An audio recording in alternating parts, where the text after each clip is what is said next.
Vienne, 6 juin 2011. Un plombier descend dans la cave d'un immeuble de Meidling pour réparer une fuite d'eau. Il force la porte du débarras numéro 6, cadenas rouillé. À l'intérieur, 3 congélateurs, des seaux remplis de béton et quelque chose qui dépasse de l'un d'eux, une jambe humaine. 2 heures plus tard, la police autrichienne découvre les restes de 2 hommes, démembrés, congelés, scellés dans le ciment.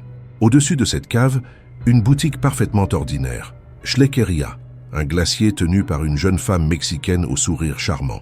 Son nom, Goitzargi Estibalitz Carranza Zabala. On l'appelait Este. Aujourd'hui, je vais vous raconter l'histoire de la Dame de Glace, mais toujours sur la base des preuves.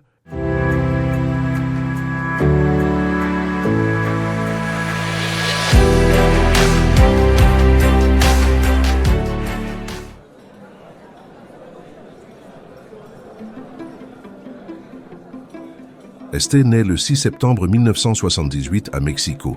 Son père, Armando Carranza, est journaliste. Un homme brillant, critique virulent du gouvernement mexicain durant les années sombres de la répression politique. Un soir, Este a 5 ans. Des militaires enfoncent la porte de leur maison. Armando est emmené, interrogé, menacé. La famille doit fuir. Direction l'Espagne. Barcelone devient leur nouveau foyer. Mais l'exil ne leur apporte pas la paix. Le père, marqué par le trauma, devient autoritaire, distant, obsédé par ses écrits ésotériques. Elle te dira plus tard au tribunal, on n'avait pas le droit d'exister, on ne devait pas déranger son travail. L'enfant développe des fantasies étranges, elle imagine faire du mal à son père, des pensées qu'elle garde pour elle, enfouies comme un secret honteux. À l'école, elle peine à se faire des amis. Elle est différente, trop sérieuse, trop silencieuse, mais elle travaille avec acharnement. Elle obtient d'excellentes notes. Son père choisit pour elle. Ce sera économie à l'université de Barcelone. Este obéit.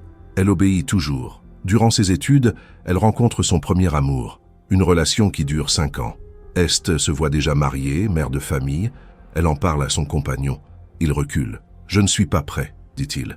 La rupture est brutale et les fantasies reviennent. Elle imagine saboter les freins de sa voiture. Elle fait des recherches. Puis elle se ressaisit. Elle n'agit pas encore. En 2000, Este fuit l'Espagne, direction l'Allemagne. Elle travaille d'abord comme babysitter à Munich, puis trouve un emploi dans un glacier près de Nuremberg. C'est là qu'elle rencontre Holger Holz, vendeur de réfrigérateurs, 15 ans de plus qu'elle, membre du mouvement Hare Krishna. Un homme étrange, rigide dans ses convictions religieuses. Il refuse tout rapport intime avant le mariage. Seulement pour la procréation, dit-il. Quelques semaines après leur rencontre, il lui demande sa main. Est acceptée immédiatement. Le mariage a lieu en 2002. Ils s'installent à Berlin. Mais très vite, Holger change. Il contrôle l'argent qu'Este gagne comme serveuse. Il confisque ses papiers quand elle parle de partir. Il l'humilie, la critique, lui dit qu'elle n'est rien sans lui. Este reste. En 2005, Holger lui fait une promesse. Ils vont déménager à Vienne, ouvrir un glacier ensemble et enfin avoir des enfants. Este y croit. Elle veut y croire. Ils ouvrent Schleckeria sur l'Oswaldgasse dans le quartier de Meidling. Le rêve d'Este se réalise. Mais Holger, lui, ne travaille pas. Il reste à la maison, collectionne des armes à feu, joue à des jeux vidéo violents. Este fait tout. Elle sert les clients, gère les stocks, nettoie la boutique. Seule. Et Holger continue de repousser la question des enfants. En 2007, Este rencontre Manfred Interberger, vendeur de machines à glace. Ils deviennent amants. Este demande le divorce. Holger refuse de quitter l'appartement. 27 avril 2008, Este rentre du travail. Holger est là, assis devant son ordinateur. Il recommence à l'insulter, à lui rappeler qu'elle lui doit de l'argent, qu'elle ne sera jamais rien. Este monte dans la chambre. Elle prend le Beretta calibre .22 de Holger. Elle redescend. 3 coups de feu, 2 à l'arrière du crâne, 1 à la tempe. Holger s'effondre. Este ne pleure pas. Elle retourne à la boutique le lendemain, comme si de rien n'était. Le corps de Holger reste assis dans le fauteuil pendant plusieurs jours. Este tente de le brûler avec de l'alcool fort. Trop de fumée. Les pompiers sont appelés. Este explique « J'ai brûlé un plat ». Il la croit. Quelques jours plus tard, elle achète une tronçonneuse dans une quincaillerie. Elle demande au vendeur de lui montrer comment s'en servir. De retour chez elle, elle découpe le corps de Holger, méthodiquement. Elle place les morceaux dans des sacs plastiques, les congèle. Puis, quand son appartement est condamné à l'automne 2008, elle coule tout dans du béton. La tête de Holger est restée collée au fond du congélateur. Elle la recouvre également de ciment.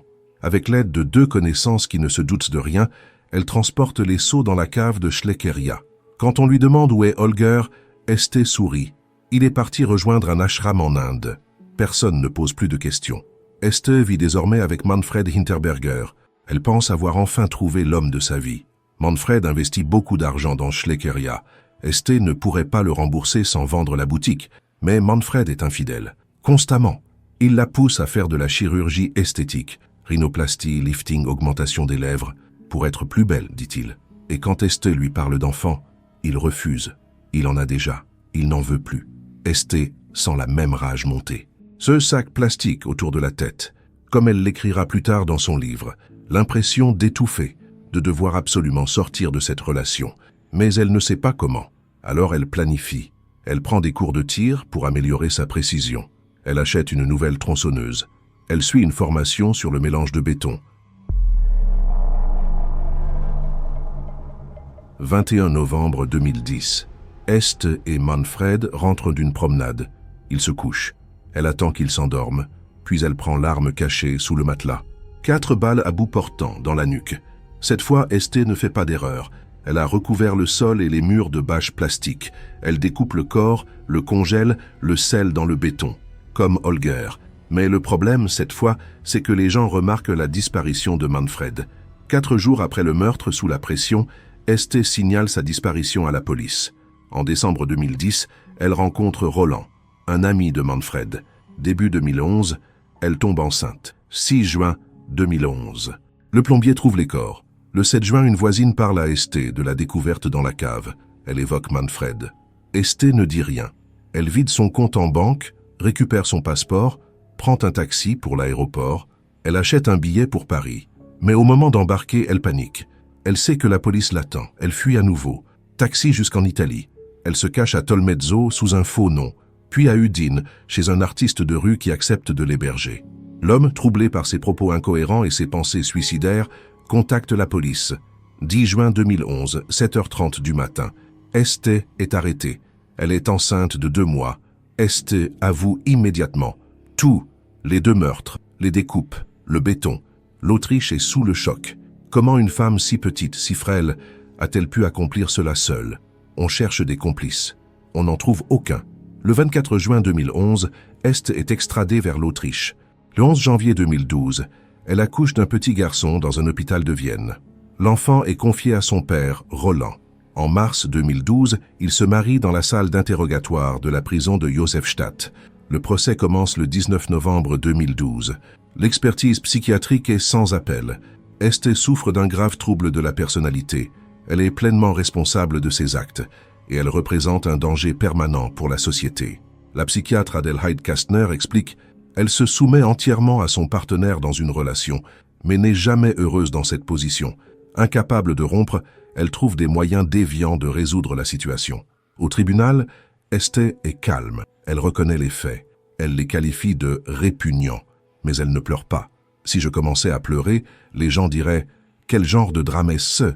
Ce que j'ai fait est répugnant. » J'essaie de me ressaisir et d'assumer ma culpabilité. 22 novembre 2012. Verdict.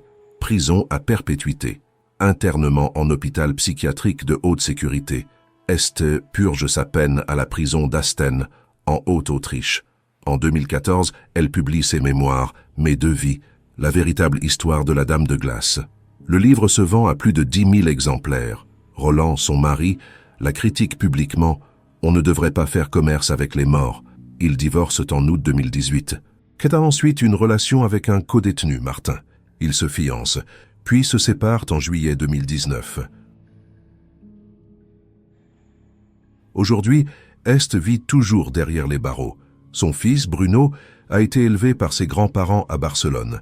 La Dame de Glace reste l'une des criminelles les plus fascinantes et médiatisées de l'histoire autrichienne récente. 2 hommes sont morts, 2 vies ont été scellées dans du béton, sous un glacier de Vienne. Et une femme marquée par l'abandon, la violence et une quête désespérée de maternité, a franchi une ligne qu'on ne peut plus jamais traverser dans l'autre sens. Si cette histoire vous a marqué, n'hésitez pas à vous abonner et à laisser un commentaire. Dites-moi ce que vous pensez de ce cas et quelles affaires vous aimeriez que je traite dans les prochaines vidéos.